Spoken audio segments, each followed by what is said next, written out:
Gary, whenever you're ready. Got it. Yeah, big week though. Like, big last day. Yeah.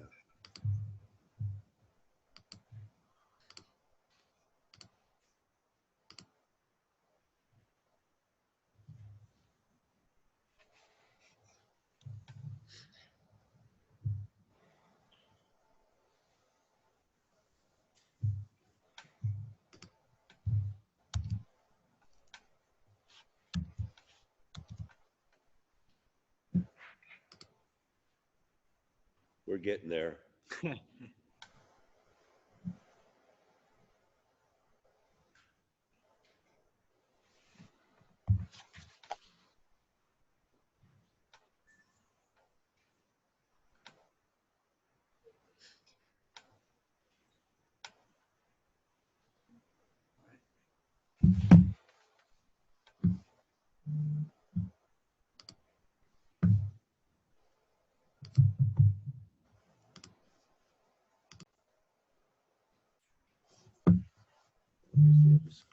A day to remember for the rest of your lives.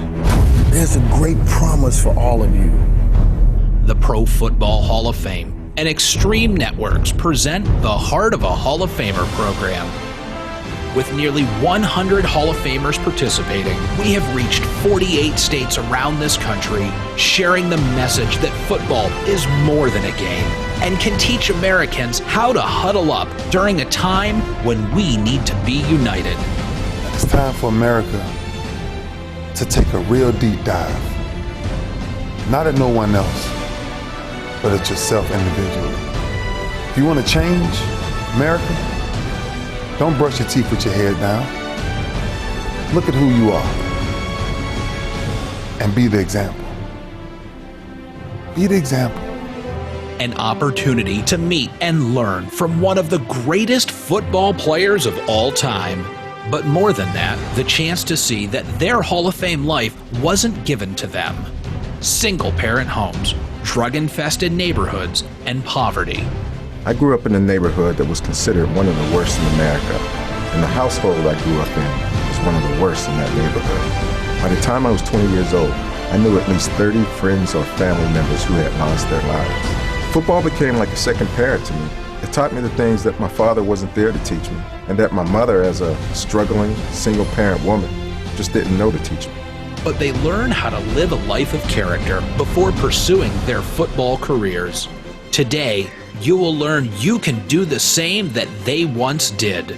Making good decisions can lead to a prosperous life both on and off the field. Your game for life has already begun. It's your decision whether or not you want to be a successful student, son, daughter, brother, or sister.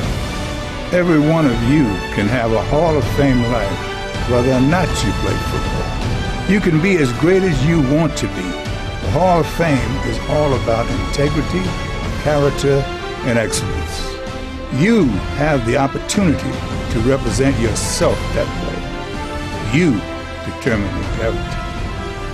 Welcome to a once-in-a-lifetime program, The Heart of a Hall of Famer.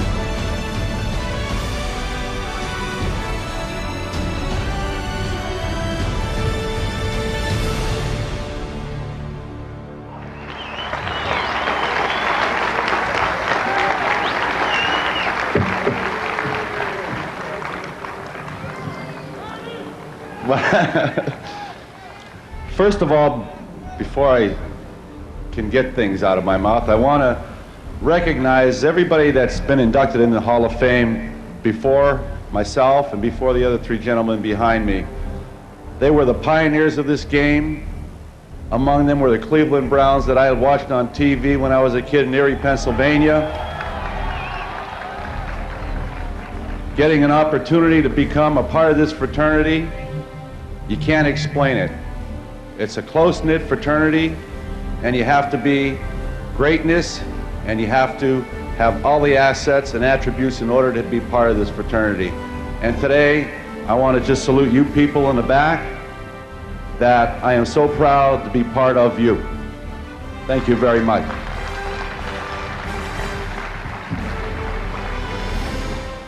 One other thing before I can get off this stage, I just want to say one more thing. I was proud to be a professional football player. And I'm still happy it's still in my veins. And everybody behind me are proud that they were professional football players. And I love the game, and I still love it. And I hope it continues to get better and better, so you people and the people that'll follow us coming before you can feel the excitement and the happiness and all the emotion you people give. Thank you very much.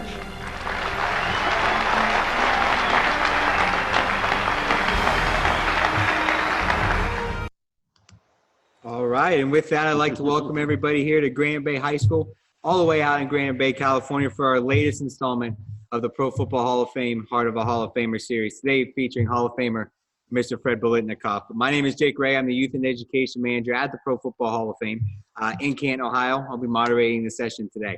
Our mission at the Pro Football Hall of Fame is to honor the heroes of the game, to preserve its history, to promote its values, and to celebrate excellence everywhere. And those values those values we'll talk about today are those of commitment, integrity, courage, respect, and excellence, all of which make our Hall of Famers great athletes on the field. Excited today, and hopefully everybody is excited to hear how these values have impacted Mr. Biletnikoff's career, both on and off the field. However, before we get started, I do have some thank yous I want to send out. First off, I'd like to thank our partners at Extreme Networks as sponsoring this program today. They've been great partners to us at the Hall of Fame and do a lot of great things for us, but they also do a lot of great things for schools across the country. Second, I'd like to thank our teachers who allowed us not only to come into the school today, but to allow their students to participate and watch this event. Lastly, I'd like to thank our students who are tuning in today. You know, without the program, without you guys, this program not going to happen today. I'm excited to hear what question you guys have today for Mr. Biletnikoff, and we see where the program goes. So with that, I'd like to turn things over to some opening remarks for Gold Jacket Hall of Famer, Mr. Fred Biletnikoff. Good morning. I guess we got you kids out of classes this morning, huh? Well, good morning. Good to see everybody. It's great to be back at Granite Bay again. Good to see Coach Cooper and Coach Evans. Coach Evans was a young kid coaching for Ernie Cooper when I first got here years ago to help out a little bit. But I want to say good to see them. I want to thank Granite Bay for having us back again. We had a great time last year.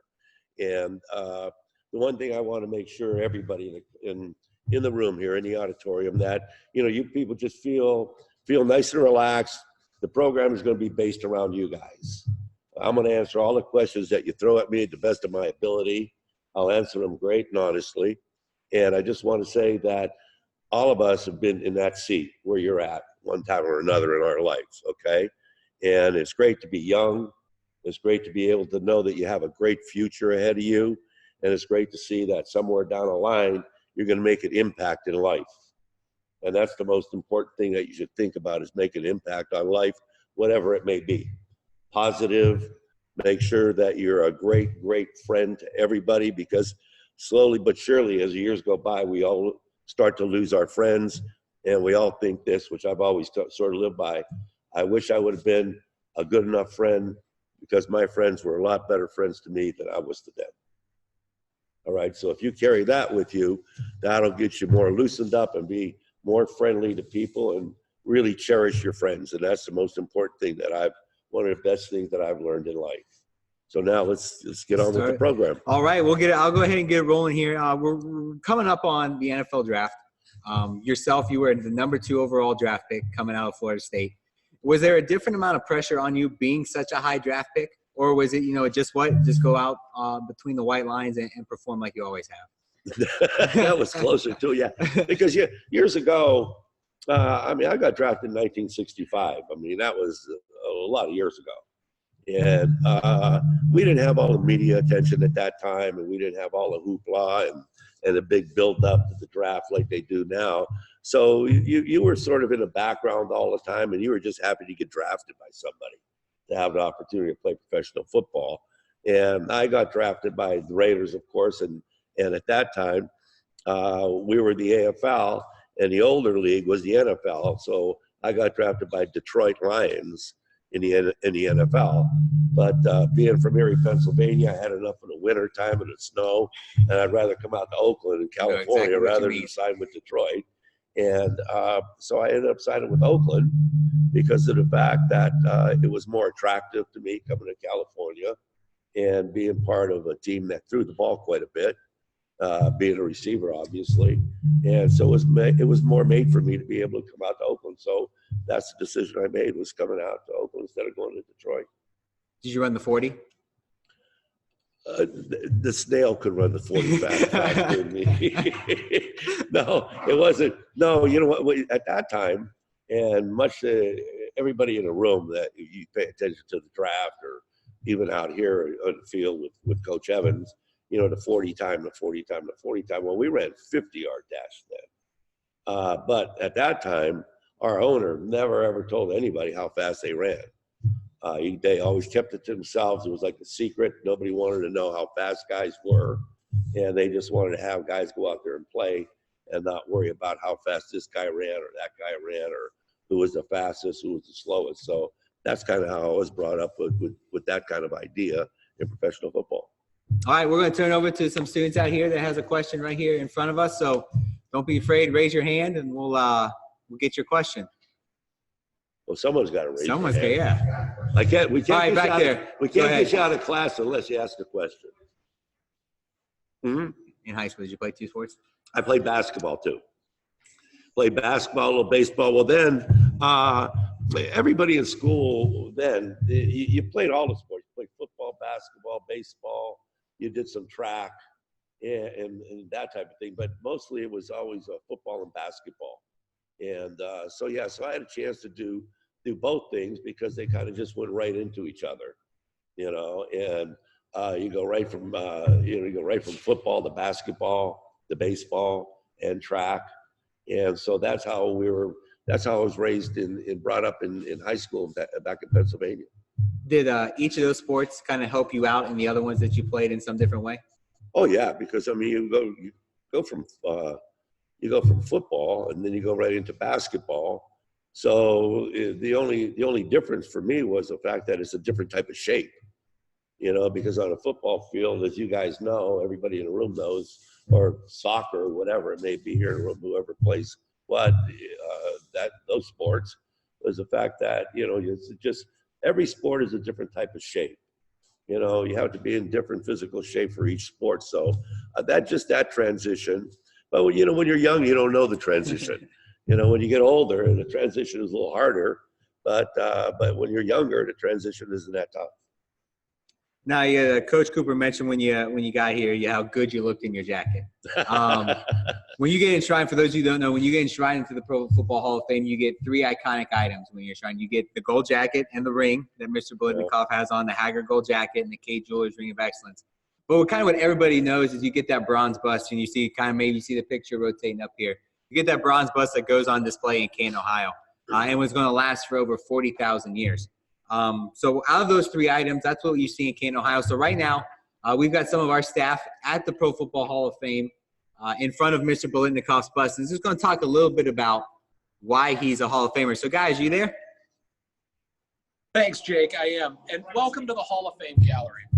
I'm standing here today with Mr. Biletnikoff's bust, one of what will eventually be 326 once we induct the class of 2019 later this year. Now, how hard is it to get one of these? Put this into perspective for you. They say there's been 300 million people to play football at all levels of the game. And of that, only 5 million of them have ever played the game collegiately. Of that 5 million college players, only 29,000 have ever played, coached, or administered the game. And of that 29,000, only 326 can call themselves a member of the Pro Football Hall of Fame, including Mr. Biletnikoff. Fred Biletnikoff, won 190 with excellent hands. Deceptive speed, caught 589 passes. Kind of looks like me. 74 yards and 76 touchdowns during his 14-year NFL career with the Oakland Raiders from 1965 through 1978. At the time of his retirement, Fred not only dominated the Raiders' record book for pass receiving, but owned several significant NFL marks as well. Along with another Hall of Fame receiver, Raymond Berry, Fred held the record for having caught 40 or more passes in 10 consecutive seasons. His 70 receptions, 1,167 yards receiving, and 10 touchdowns in 19 postseason games were also an NFL postseason career record. Fred was an all-NFL pick in the league's final 1969 season, earned All-Pro honors in 1972, and won All-AFC acclaim in 1970, 72, and 73. He played in 2 NFL All-Star games and 4 AFC/NFC Pro Bowl games, as well as 3 AFL and 5 AFC Championship games, plus Super Bowls 2 and 11. As you can tell, Fred Biletnikoff had a career well-deserving of a bust here in Canton. Jake, back to you. Thanks, Jim. Appreciate that. So all those awards and accolades that Jim read off there, what has been the coolest moment that you have been a part of with that gold jacket? Coolest thing that you can remember after being inducted to the Hall of Fame. What did that mean? What was the coolest thing that you got to be a part of? Well, it was just, you know what, you're in a, like I said, you're in a fraternity that you're in there for life. Nobody can take that away from you. For the rest of your life, you're going to be a Hall of Famer. Even when like guys pass, they were a Hall of Famer. And that's what resonates through our group of guys. And the one thing that I loved all the time with the guys, we're such a close-knit group. And we competed against each other for years. And we battled each other for years in professional football. But when you see us get together in Canton every year in August, like you have seen us, you know, it's like we're just a bunch of guys hanging out. And that's what the Hall of Fame means to me, is just going back. And it's not only that you played against everybody, but you get to see the guys again. You get to hang out with the guys again. And that's what's the most important thing in our lifetime, is seeing everybody at least once a year. We see everybody during the year at different appearances or different events. But going back there, you can count on it every year, seeing everybody. And that's the whole key to our group, is being able to go back there and visit again and be part of that fraternity and just reconnect again every year. And it's super. All right, now I believe we have a school tuning in all the way from New York, kind of a surprise school here at the last minute. So I'm going to throw it over to them. Guys, do you have a question there for Mr. Biletnikoff?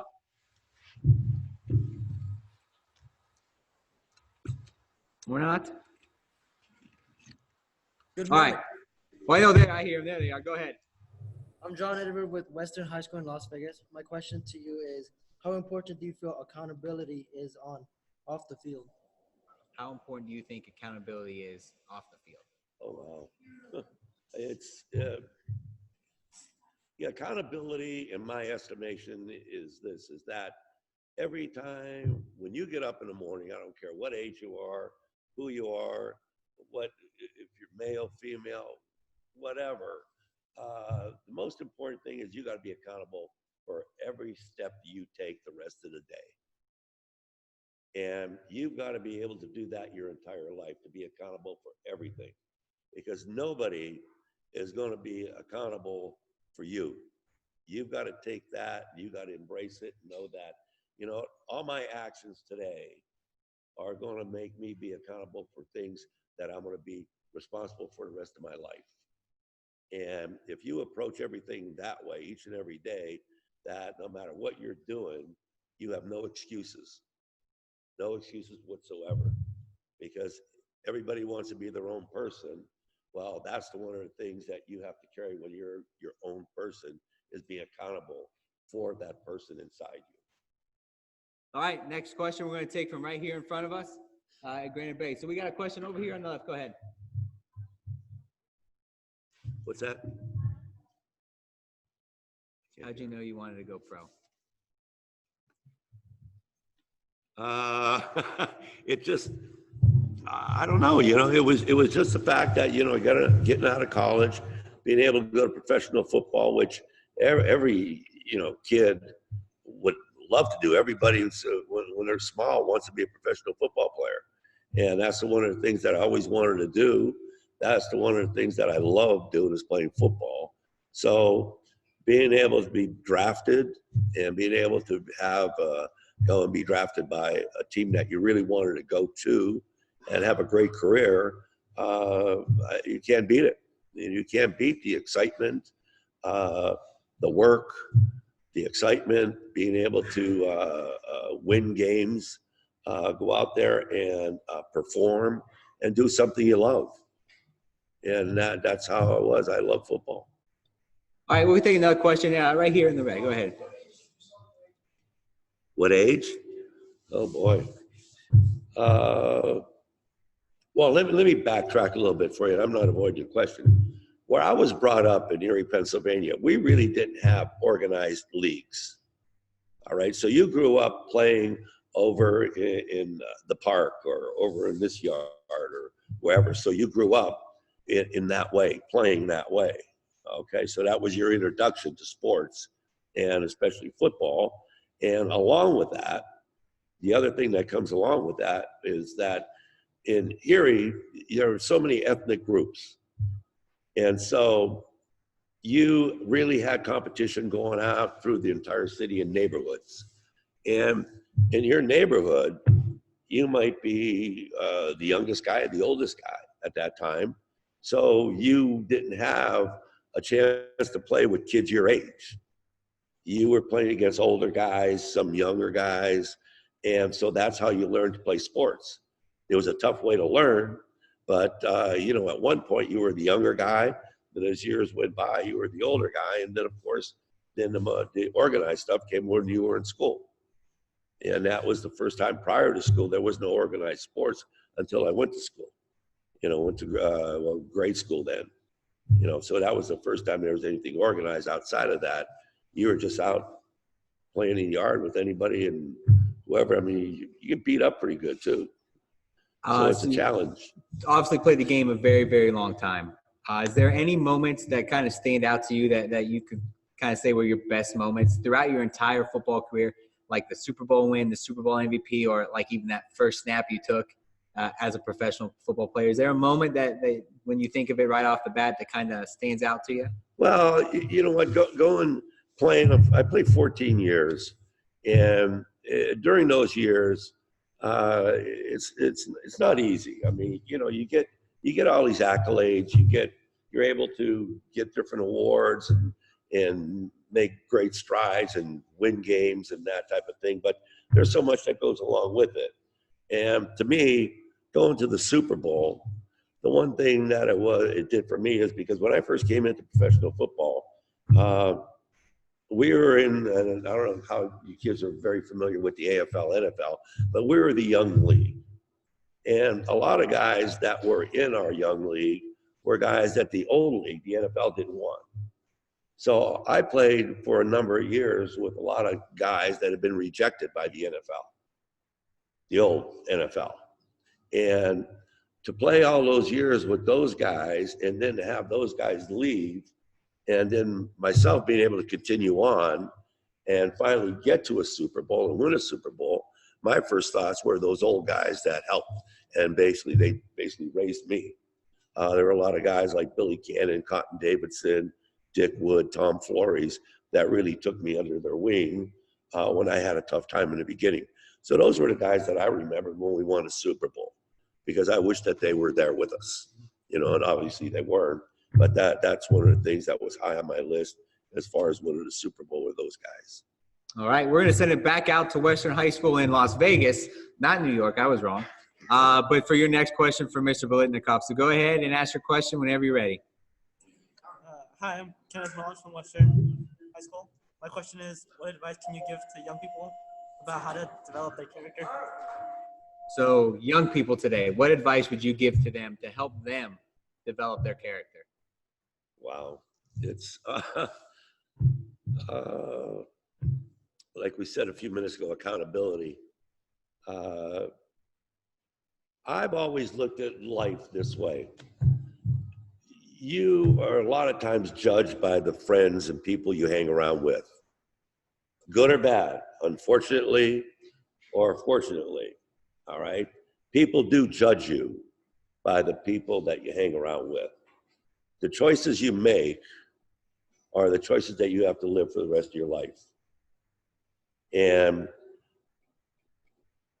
you have to, you know what, let me just go. Years ago when I first started playing professional football, you know, wide receivers are all divas, all right? And one of our administrative people said to me, when are you going to mature? And, you know, I went to, you know, get away from me. But, you know, he was right. At that period of time, maturing was a lot different. It was, you could start older maturing or whatever. Nowadays, you kids, you have to mature so quickly. There's so many things going on in your life. When you walk out of your house every day, and you walk into this school, and you leave school, there's so many things going on, and if you don't approach it from a maturity standpoint, and unfortunately, that's the way life is. You have to grow up quicker than you want to, but that's the era, and this is the period of time that you guys are living in. And it's not easy, and it's tough, and I would always look for people around me that have been through things in their life for guidance. And believe me, I'm not promoting anybody. I mean, we're here at the School of Granite Bay here. Anybody in your life that you can feel really good with that is leading a good life, because that's the direction you want to go. You know, we all want to have heroes. We all want to have people that we look up to. Well, that's the direction that if I were young again, I would look for some people that are going in the right direction that can really help me out, and surround myself with friends that I go by this. I never want to go out anywhere and do anything, because listen, a group of kids get together, they go out, things happen. I've always made it my motto is that I never wanted to be and hang around with anybody that I'm the only one that has something to lose if something goes wrong. I want to be around people that if something goes wrong, they have a lot more to lose than I do. And I've always lived by that, and that has kept me over the years in a lot of good situations, bad situations that turned out good for me, because I made that decision to go that way. So that would be my guidance, or if you ask me my advice with you guys in this room, not you guys, you ladies also, that would be my advice. All right, we're going to turn it over to our students right here. I'll go ahead, front row with your question. 4 schools. Syracuse. See, when I was in high school, I started off as a running back. All right. Then I turned over to wide receiver. So I got recruited by Syracuse, Michigan State, Penn State, and Florida State. And the reason I went to Florida State was because of the fact that they threw the football. And the other 3 schools wanted me as a running back. And my senior year, I played wide receiver. And so I went to go where I felt that it'd be beneficial to me, because, I mean, I was, you know, 175-pound running back to play at Syracuse or Michigan State or Penn State, I'd get killed. And so I went to Florida State because the fact that one of the guys that was on the staff was from my hometown in Erie, and it just happened that he was a coordinator down in Florida State at the time. And that's how I ended up getting down there. And it was a throwing offense. It was just all throwing the ball. So that was a big benefit for me to go down there. Plus get out of the snow. Worked out pretty well for you, I'd say. Yeah, it worked out well. We got a question here. For those of you watching via Facebook Live, please submit your questions in the comments. We'll see if we can get those submitted into the program. But I got a question here all the way from someone in the UK.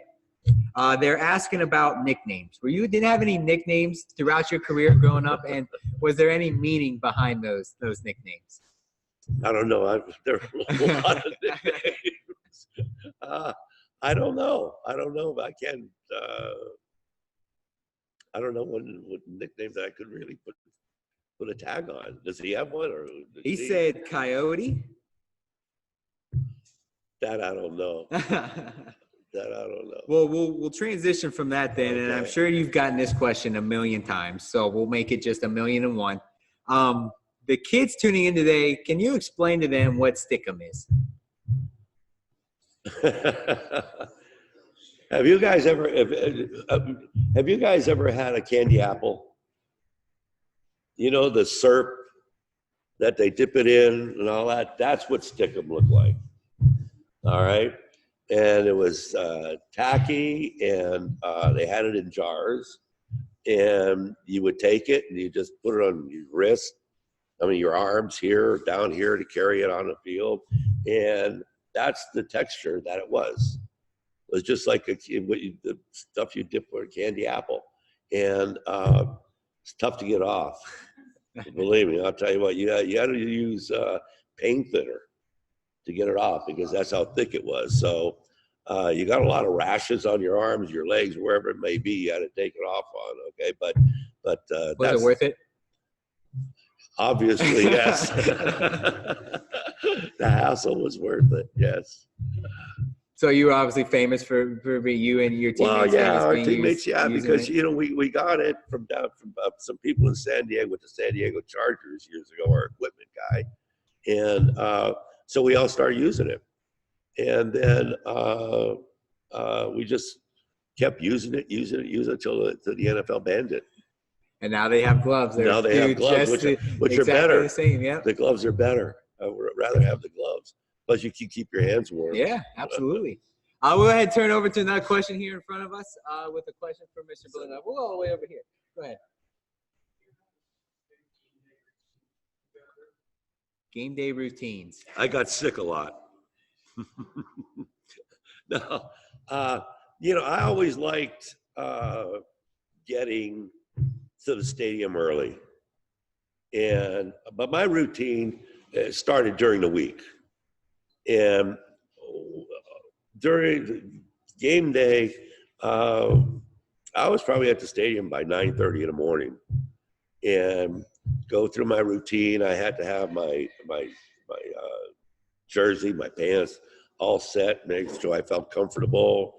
I would go and sit in one part of the locker room in a room and go over all the plays that we were going to run and go through the game plan, do my ball catching in there, just little short catching stuff, do all my stretching, do all that. And then finally going out on the field, I would go and do all my footwork down in the end zone, all my little footwork stuff, all the routes. Then I would go catch balls at the very end of routes all the time and catch balls, do that, maybe like say 5 to 6, 7 balls on the end of each route, which would probably be say like 5 or 6, and then practice my sideline drill, catch the ball into the sideline, catch it over my head, and just different positions where I would have our equipment guy or one of the quarterbacks throw me the ball, and just all fundamental stuff.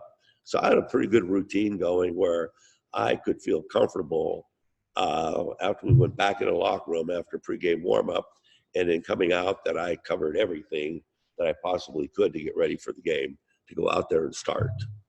And plus working on your takeoff and the end of routes and that type of thing. But it was just all good fundamental stuff that I worked on, because I've always been a big believer that if you don't build a good base for yourself, and that's basically in everything, if you don't have a good base foundation built for yourself, you're going to struggle. It's going to be work, but a foundation is built to make you feel comfortable. And not only that, I've always felt that if I had a good foundation, fundamental foundation built for myself, that if something went wrong, I could always go backwards and recheck everything. So if something went wrong, I didn't have to say, oh man, what did I do? I messed that up. I could always say, okay, wait a minute, take 2 steps backward and restart again. Okay, get myself back on track. And so that's how I built my foundation all the time when I was playing, as far as going out there and feeling comfortable and knowing that I had, the fundamentals are the biggest thing. You can't get by in any sport without having great fundamentals. If you don't have a good fundamental base built for yourself, And like I said, foundation, you have to build a foundation in everything in life. All right, we're going to send it back out now to those students at Western High School for their next question for Mr. Biletnikoff. So guys, whenever you're ready, go ahead and ask your question. My name is Moises Cisneros, and my question is, did you ever take on a leadership role as a youth? If so, what was it? Any leadership roles? As a youth, are there any leadership roles that you took on? You know what? Yeah, in basketball, football, I believe this in leadership roles. You can be, and seriously now, and it doesn't not sound negative, but you can either be a follower or you want to be somebody that can lead people. Now, leading is not easy. Leading entails a lot of things, all right? And if you want to make that choice, you have to be the one that everybody is looking at, looking for a direction. And leaders, to me, lead in different ways. You have your vocal leaders. You have guys go out there and lead by example. I was more of a lead by example guy. Through my work ethic on a field, through the time I spent working. And you do those things, and the one thing realization comes around is you really don't feel that people, you're not doing those things just to do them. You're doing those things to be better, to make your team better in whatever team you may be on. And all of a sudden, people are looking at you as a leader because they like your work ethic. They like to see how you approach things. They like your commitment. They want to see somebody that has something that you want to be excellent at. But listen, none of us want to go out in any type of part of life, and if it's on a sports field or in a gymnasium in life, we just don't want to be a guy. You know, there's too many women. I mean, you could, or just, let's put it this way, you just don't want to be a person. You know, because there's too many people that just want to be a person. Nobody wants the incentive. Nobody wants the, like we say, accountability. Nobody wants to make a commitment. You know, those are all things in life that you have to do. If you want to be a leader and lead in some way, you have to make a commitment to that, and to that, whatever you're doing, to that project, to that team, to that business, whatever you may want to do. You have to take the, sort of say, the bull by the horns, like they say. I don't know if they use that term now, but it was big when I was a kid. But that's what you need to do. All right. And leadership is not easy. Leadership, you know, see, I'm like, one of the things that I've always found really disgusting that I've been part of through my life is the fact that, see, when I'm going to do something, no matter what it is, I like to be there early. I don't like to be, let me put it this way, I don't ever show up on time. I show up early because I want to be there and be ready to go if no matter what period of time. And sometimes I'm overly bad with the fact of, I mean, like today coming here, I have a responsibility because you kids, you guys, ladies, are going to be here for this program. I can't be waltzing in here at 10:15. I'm here, I was here at 9 o'clock. And, but that's just how I am. That's the way my life has been. I have a lot of respect. Well, let me put it this way. If I show up at 10:15, I have no respect for you people. But to show respect for you people, I'm going to be here early and prepared. Like when you guys were coming in here, I'm already sitting here. I'm ready to roll. You know, you're not waiting for me. You know, you're not sitting here grumbling, and then the guy walks through the door on the stage and sits down. That's not my life. That's not the way I approach life. So that's one of the things I've always been very proud of myself, is I've always had enough respect for what I was doing to be there prepared and early. I think that was great. You know, our values at the Hall of Fame are commitment, integrity, courage, respect, and excellence. And just right there, I think you hit on three of them: commitment, respect, and excellence. And we believe that those values not only make Hall of Fame football players, but they make Hall of Famers off the field. And that goes just to show how important that those values are. Oh yeah, I mean, you know something. When you put on his jacket, you're putting on something. I mean, it took my wife to tell me this. Out of the over 300 people in the Hall of Fame, and you think about the Hall of Fame, when it first started. I got into the Hall of Fame in 1988. I was the 141st person to be put into the Hall of Fame.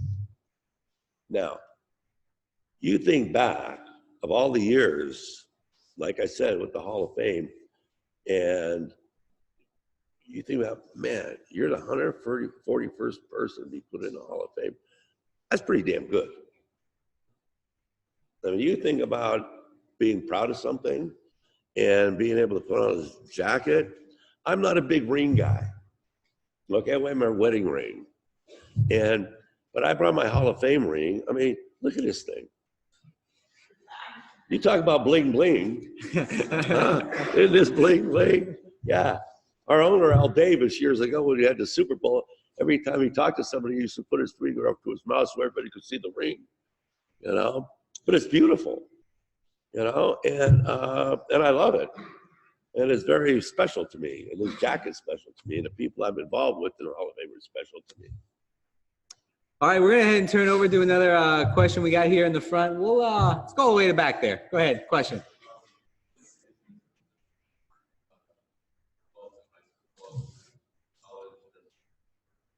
So biggest difference between each level of football that you played, from youth to high school to college and then to your pro career? Well, you know what? Well, let me give you an example.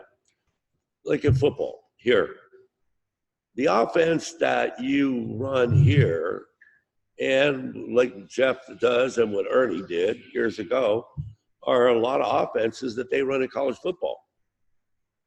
So you're not making a big transition from high school to college, because it's pretty similar, pretty close. Where when I got drafted, you were putting in an offense. This is the offense. And if you can't fit in, you don't have a job. Well, now a lot of things are geared from people from college looking at kids in high school that they'll make an adjustment. There's similarities all over the board, even into professional football. So the adjustment, to me now, for say you young people in the room, it's not devastating adjustment. All you have to do is be able to have the talent, and you've seen that type of offense, you've been that type of offense or defense, and you can fit in very easily. And I really like seeing that, because you don't have to make that transition. You're not overwhelming your mind. It's still a bunch of learning, still a ton of learning. But if you have the talent, you just fit right in. But yeah, listen, no matter what you do, when you go to high school, get into high school. Believe me, and I coached for 18 years. I coached in high school, junior college, Canadian League, the old USFL, and for the Raiders. Okay, so I've touched almost every aspect of coaching. All right, and believe me, let me enlighten you, and people that play the other sports too. If little Johnny ain't good enough, little Johnny ain't gonna play. And that's the truth. People nowadays, you're in a period of time in sports, media is huge. Jobs are on a line. Performance is the number one thing. If you can't perform, you're just a guy. It's just like John Madden used to say years ago, after the first team was out there and running, and say, okay, first team, get out of here. The others. You know what the others were? The other guys. Boom.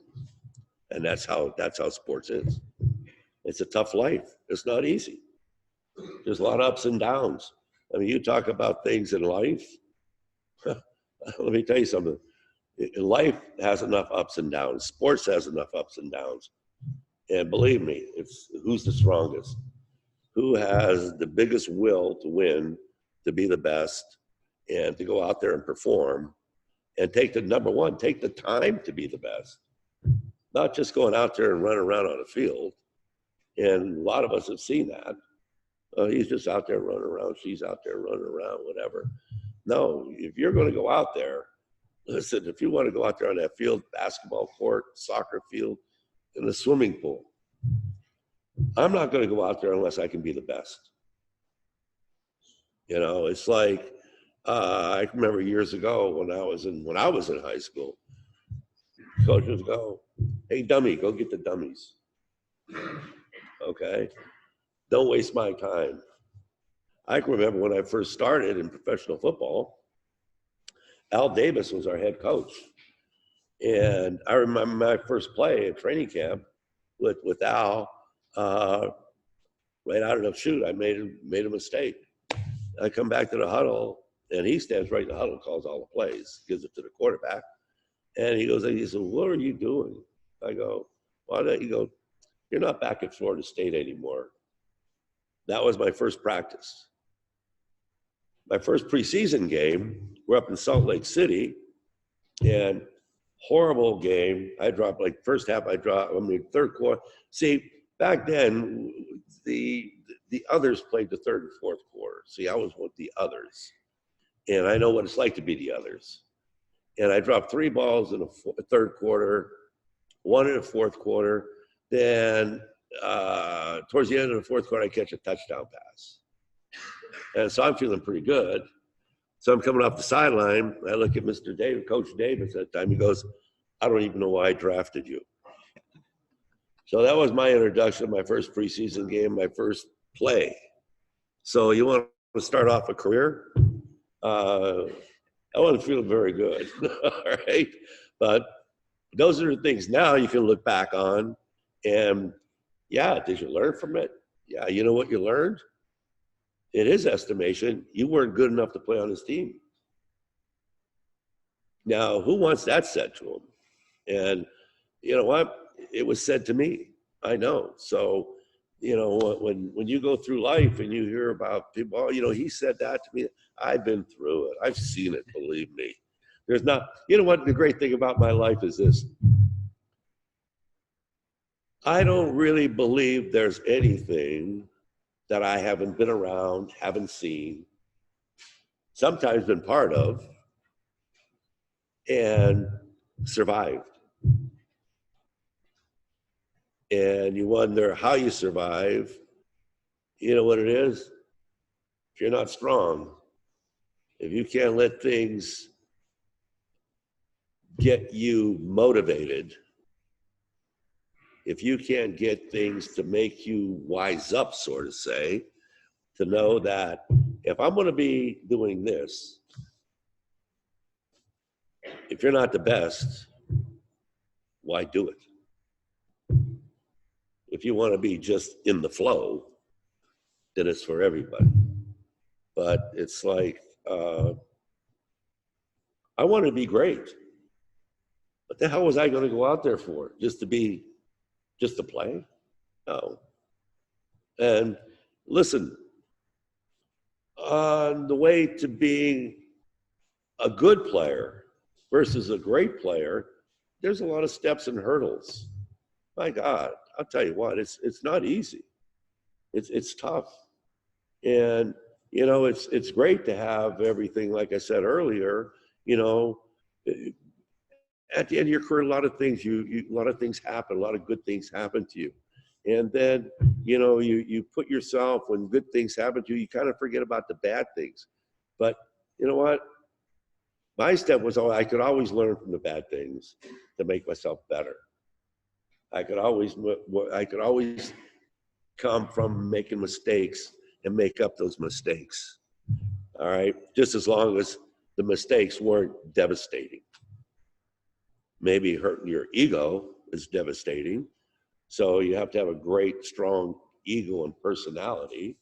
And you just got to have something inside you that drives you. And that thing inside you that drives you is wanting to do it. You have to want to do something before you can show any type of success. If you don't want to do something, then you're just wasting your time. And I've seen it, I've been around it. I've seen guys' careers go down the drain because they didn't want it bad enough. They didn't want to make the sacrifice. My God, I'll tell you what, every day when you come in to school, even here, I mean, there's sacrifices you have to make. And if you don't think there's sacrifices you have to make, you're foolish. It's just, you're not being truthful to yourself. You're not being accountable to yourself, let me put it that way. That fits in there. And that's the way I've always looked at life. You know, it's who you want to be. And that's the most important thing, that you've got to look in that mirror every day and say, listen, there's a lot of times I've looked in the mirror and say, who the hell are you? Okay? And you know what? You have to get away from that mirror. And next time you go and say, yeah, I'm starting to understand who I am. Because if you don't understand yourself, there's only one person you got to understand. You got to understand yourself. And that's the evaluation that you got to put on your life, understanding yourself.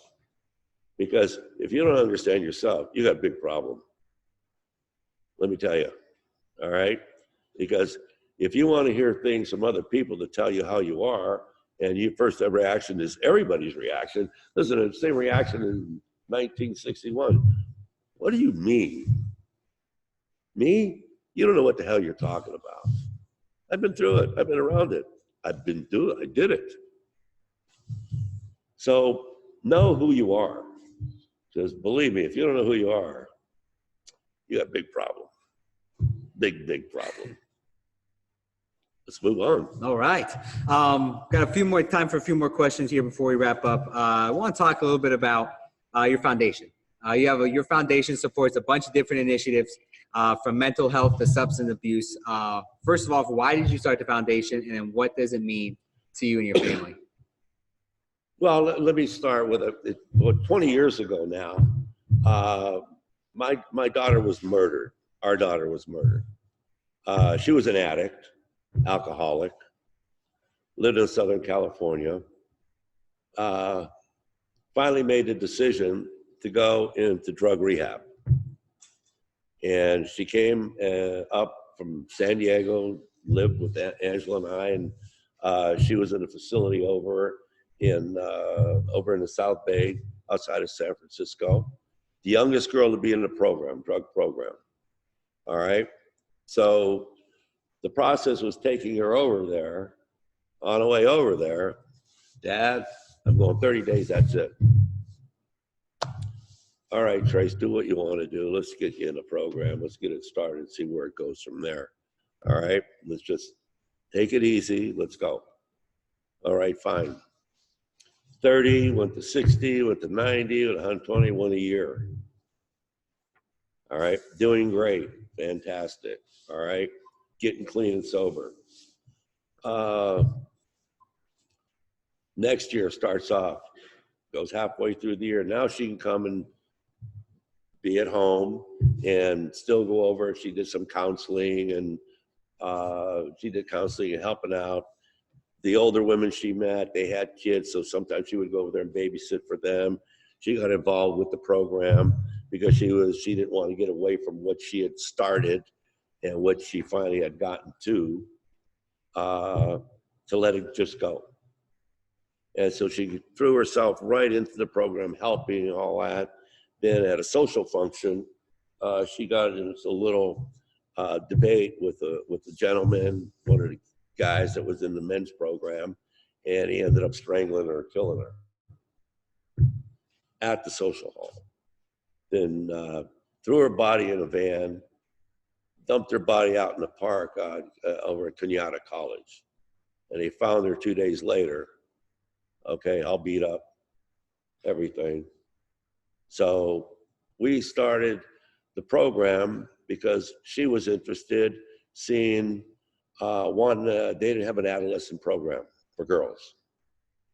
So we started the program, raised money, put a benefit together, raised money, made a down payment on a house named it Tracy's Place of Hope. Had it for 10 years, and then because of funding in California, they weren't able to continue the program.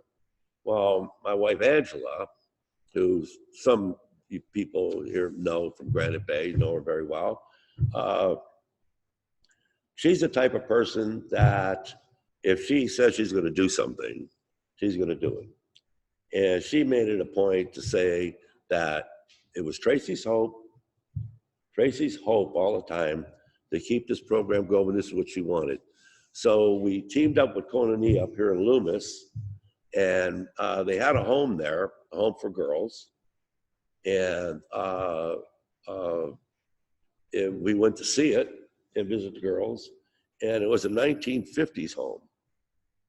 So Angela said, well, I'm not going to deal with this and have these girls live in this type of home. So they had to move the girls out for a period of time, and had her brother's construction company, come in and tear the house basically all down and rebuild it for them, and put a brand new 2018-19 home in there for the girls. So that's how it all got started. And since the years go by, you still don't get over what happened. It's a tragedy. God forbid anything like that happens in your life, believe me. The one thing I learned from Tracy was this, that despite all the things that she had been doing and going through, and a broken marriage, we're split up, her mom and I, all right? Factor, yes, all right? Could we both been better? Yes. Were we? Probably not. All right. So then, of course, being young, no real direction. That way, boom, boom, boom. All right. But when we're driving over, and after, when I explained earlier, driving over to the program, it was a residential program, if I missed to tell you that, okay, where she actually had to live there.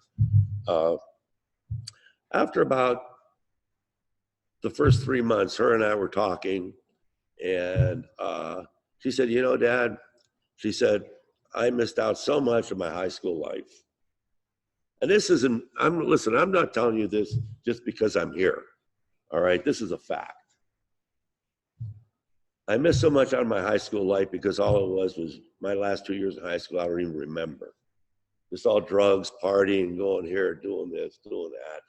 And she goes, you know, I can never, ever get that back again, ever. And she said, all I can do is go forward. And she said, that's what I'm going to do. And I was very proud of her for doing that, because a lot of us do things in our life. If somebody asked you, I'm going to take this away from you the rest of your life, how would you deal with it? I don't know. There's things that, like with Tracy, drugs, alcohol, everything, that's it. The rest of her life, nothing. Never, ever again. To me, that took a lot of guts. Like I said, there's a lot of things that none of us probably in this room would ever want to give up. If we had to give up, I don't know, you might go into shock. I don't know. But I was so proud of her for doing that. And then, of course, then how it ended was very, very sad. You know, it's a hole that you'll never, it's a black hole you'll never get out of. You know, it's terrible. And like I said, I hope, because there's so many things in life today for you kids to get to have a problem with. There's so many influences that can change your life around. in a matter of hours in one bad decision. And please, make the right decisions. You got to make the right decisions, because if you don't make the right decisions, I saw it with my daughter. And sadly enough, there was a good enough, happy enough. There was a period of time where you were so proud.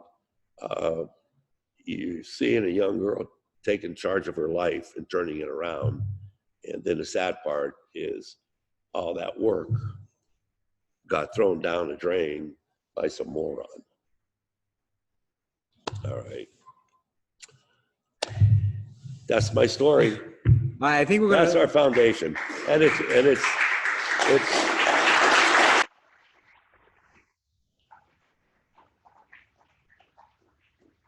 I just want to make sure I know it's for adolescent girls. So you girls don't feel we're very heavy into domestic violence, the drug and alcohol for adolescent girls. So that's what Tracy's Place of Hope is up in Loomis.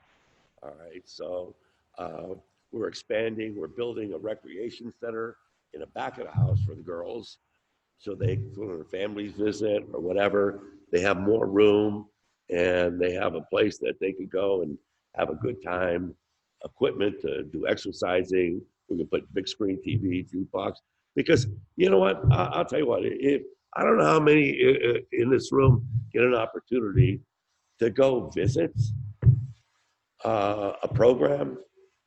I'll tell you what, it's amazing how you see once kids commit.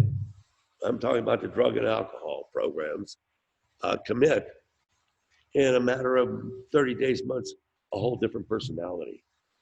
And that's the reward. That's the reward we get, Angela and I, and our family. All right. All right. Well, I think we'll wrap it up just like that. I want to thank you for participating in this event. A huge thank you from myself, our youth education staff back at the Hall of Fame, all the way up to President David Baker. We thank you for being a part of this. Thank you all you've done for the game. Let me say one more. Okay. Where's the sports management group? You girls never even asked a question. You get one question. Come on. Who has a question?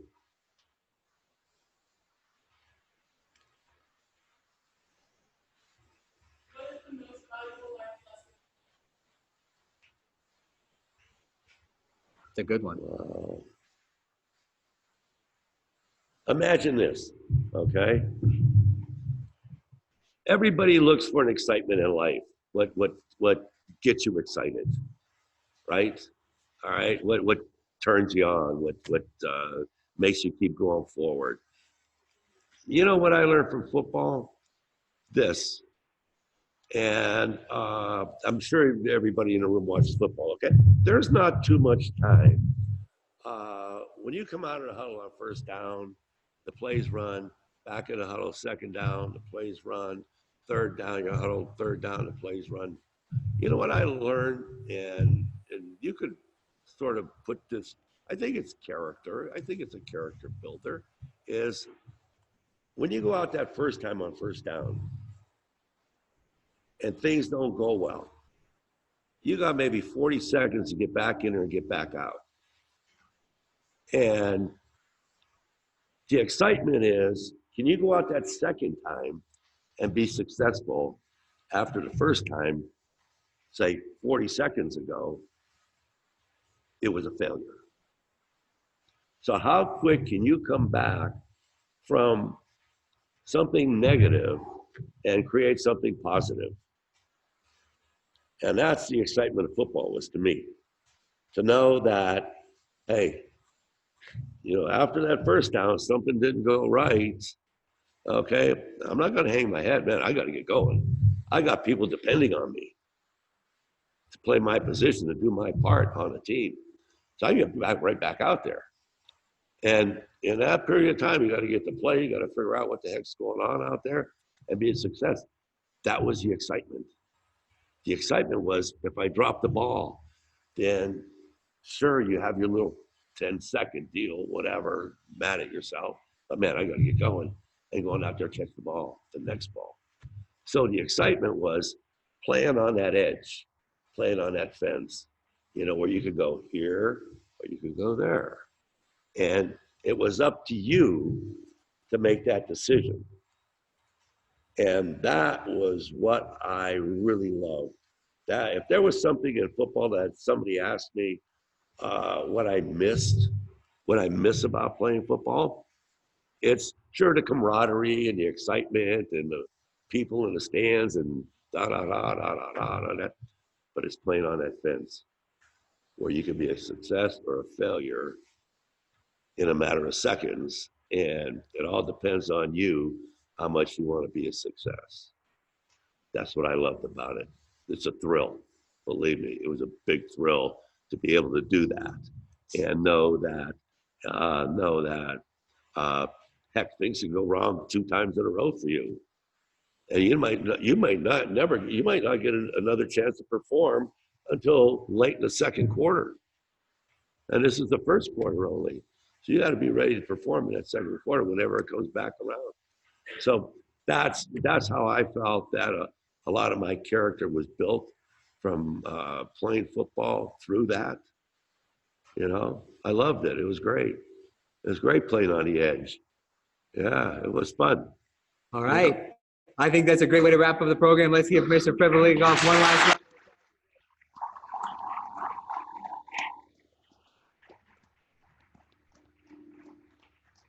I want now